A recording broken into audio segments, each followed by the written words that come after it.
Setiap yang hidup akan kami uji dengan berbagai persoalan kehidupan. Maka mereka katakan, sallu salatan muwadda'. Ayo salat dan rasakan mungkin ini salat perpisahan, salat terakhir kita yang kita tunaikan. Rumus ini diambil di Quran surah kedua Al-Baqarah ayat ke-45 sampai 46. Di ayat 45 Allah memberikan gambaran orang khusyuk. Ya, wasta'inu bis-sabri was-salah wa innaha lakabiratun illa 'alal khashi'in. Kalau anda punya masalah dalam hidup, kata Allah, jangan mengeluh. Ayo minta solusi kepada Allah. Pertama, terima dengan sabar. Menerima dengan sabar memberikan ketentraman pada jiwa. Minimal jiwa tenang dulu walaupun solusi belum datang. Jiwa yang gelisah hanya akan menghadirkan keresahan dan sikap yang tidak penting, sehingga melahirkan hal-hal yang tidak kondusif. Nah, kata Quran, sabar dulu, terima. Ini ujian. Tidak mungkin Allah menguji seseorang yang tidak sanggup menerimanya.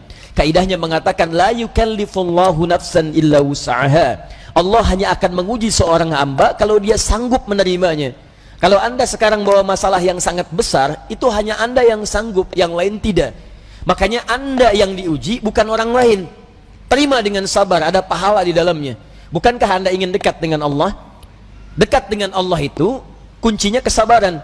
Karena itu Allah firmankan, innallaha ma'as sabirin. Quran surah kedua ayat 153. Sabar itu adalah kalimat pembuka ucapan selamat dari malaikat ketika menyambut para ahli surga.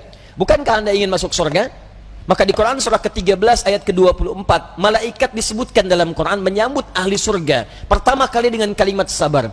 Salamun alaikum bima sabartum fa ni'ma uqbad dar. Selamat ya, anda sabar saat di dunia. Sabar. Dengan sabar ini anda bisa masuk surga. Silahkan nikmati tempat yang belum pernah anda nikmati dan rasakan sebelumnya. Sabar. Dan sabar itu selalu bersanding dengan ujian. Quran surah kedua Al-Baqarah ayat 155. Ya, walanabluwannakum bisyai'in minal khauf wal ju' wa naqsim minal amwal wal anfus wath thamarat wa basyiris sabirin. Setiap yang hidup akan kami uji dengan berbagai persoalan kehidupan. Bukan untuk membebani, kata Allah, tapi meningkatkan kualitas kehidupan. Sebab seorang yang tidak diuji tidak akan ketahuan peningkatan kualitas hidupnya. Anak SD yang tidak ujian sulit bagaimana mengukur kapasitas ilmunya untuk layak masuk SMP.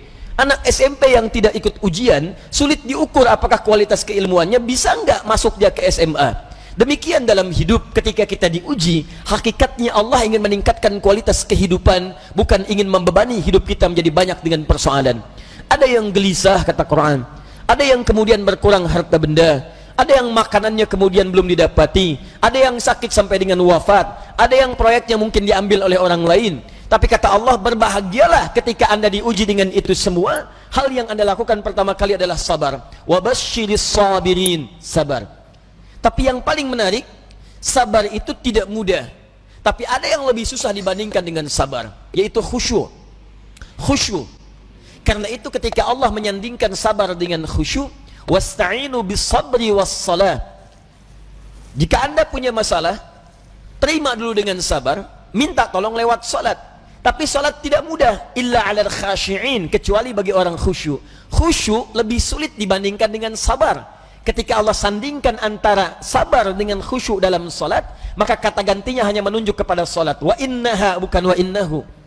Ha, dhamirnya muannats. Salat ujungnya ta marbutah, menunjuk pada muannats. Maka kata Allah, menunaikan salat dengan khusyuk itu lebih sulit dibandingkan sabar, sekedar sabar menerima ujian. Kenapa? Dalam sabar kita masih bisa mengingat sesuatu yang ingin kita ingat. Dalam salat yang tidak ingin anda ingat bisa diingat. Silahkan cek Abu Dawud nomor hadis 857. Ketika anda bertakbir mengucapkan Allahu Akbar, disitulah kata Nabi, setan akan membisikkan pada jiwa anda, uzkur kada, uzkur kada. Ibu kalau belum takbir, bu, biasa aja. Tapi begitu ibu mengucapkan Allahu Akbar, kata Nabi, setan di situ mulai bekerja. Ingat ini ya, ingat itu ya. Gak percaya silahkan nanti zuhur, bu.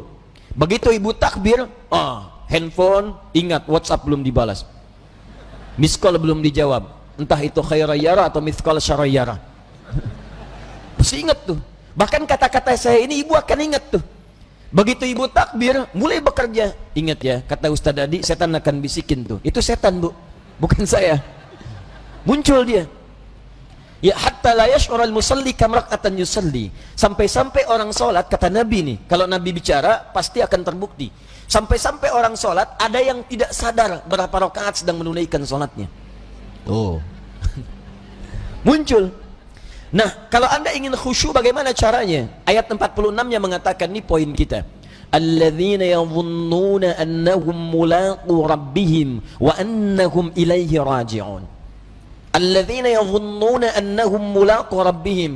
Orang salat yang khusyuk itu sudah ketahuan kata Quran dari persiapannya. Dia bersiap untuk menjumpai Rabbnya. Tuh.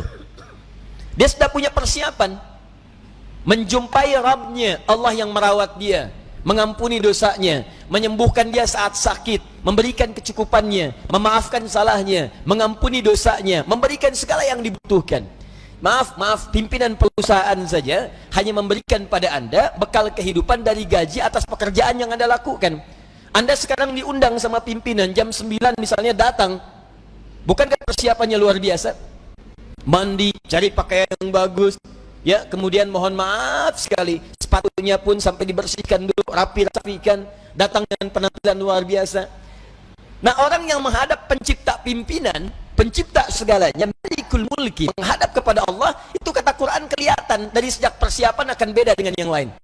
Jadi kalau menghadap manusia saja sudah bagus, menghadap Allah lain. Ketika tiba panggilan dari masjid, Quran surah ke-7 ayat 31. Ya bani Adam khudhu zinatakum 'inda kulli masjid. Hei anak cucu Adam, kalau sudah tiba panggilan dari masjid, maka siapkan penampilan terbaikmu. Orang khusyuk beda. Begitu mendengar kalimat Allahu Akbar, persiapan sudah bagus.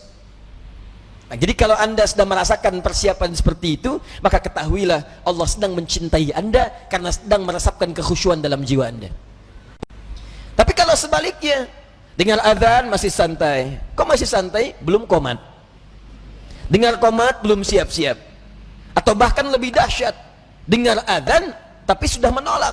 Allahu Akbar, kecilin volumenya. Wah, ini masalah. Dan kita doakan supaya mendapatkan pencerahan lebih baik, bukan dicela karena mungkin belum siap menerima nilai kebaikan, sehingga doa kita bisa memudahkan itu untuk didapatkan. Begitu cara merespon sesuatu. Jangan selalu keburukan yang terlihat direspon dengan cara yang lebih buruk, tidak. Ya, mencegah kemungkaran bukan dengan cara yang mungkar. Hal yang pertama kita lakukan, tumbuhkan sikap ma'ruf, nilai-nilai kebaikan yang dengan itu kemudian mendapatkan simpati yang lebih baik dari sebelumnya. Anda punya tetangga, tetangganya muslim, laki-laki, beriman kepada Allah. Jarak dia ke masjid cuma 5 meter. Ini masjid, ini rumah dia. Speaker masjid menghadap ke rumahnya begini. Ya. Tapi dengar adzan belum tergerak untuk ke masjid, nggak mau dia ke masjid. Apa hukumnya? Hukum laki-laki beriman yang tidak mau ke masjid, rumahnya dekat dengan masjid. Apa hukumnya? Binasian, bakar rumahnya. Main bakar aja. Sudah, hukumnya ajak dia ke masjid. Paham? Barangkali dititipkan oleh Allah jadi tetangga bapak supaya bapak dapat banyak pahala dari situ. Karena cuma bapak yang bisa ngajak, bukan dititipkan pada tetangga yang lain. Kenapa nggak anda ajak? Tetangga masa gitu? Ya, ajak dia. Ya, ajak, doakan di malam hari, ajak di pagi harinya, ayo ke masjid, ayo ke masjid. Begitu dia ke masjid karena ajakan anda, maka setiap dia masuk masjid dan ibadah di masjid, anda mendapatkan bagian dari pahalanya. 2 lafaz hadisnya. Di hadis Muslim hadis 1402, man sanna fil islami sunnatan hasanatan falahu ajruha mithla ajri fa'iliha min ghairi an yankusa min ajriha syai'.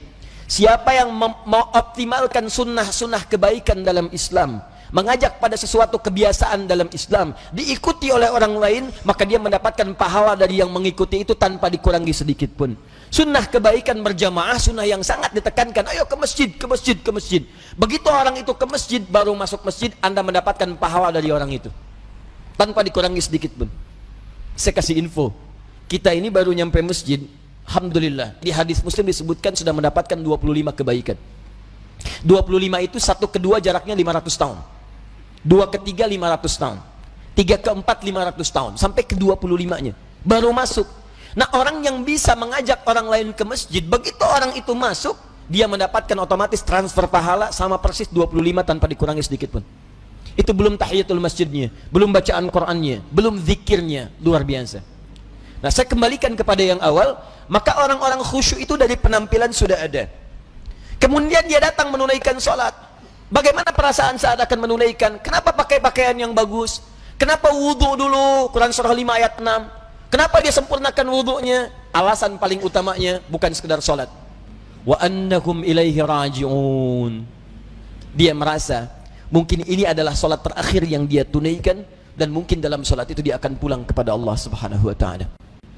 Karena itu diantara orang-orang saleh, kalau sudah tiba panggilan azan, sahabat Ali bin Abi Thalib radhiyallahu ta'ala anhu, begitu azan dikumandangkan sudah bergetar jiwanya. Ditanya, lima hakadha ya amiral mu'minin, kenapa perasaan anda demikian ya amiral mu'minin? Kata beliau, tibalah panggilan yang kalaupun terdengar oleh gunung dan yang lainnya mereka akan bergetar karena takut kepada Allah, khawatir tidak bisa menyempurnakan perintahnya. Lalu orang yang zalim ini, yang fakir ini mendengar kalimat itu, maka kuranglah rasanya kepercayaan kalau tidak bergetar mendengar kalimat ini, karena takut saat menunaikan salat tidak sempurna seperti diinginkan oleh Allah subhanahu wa ta'ala. Abu Bakar ketika mengucapkan takbir Allahu Akbar bergetar tangannya karena khawatir dalam salatnya tidak sempurna seperti Allah menginginkannya.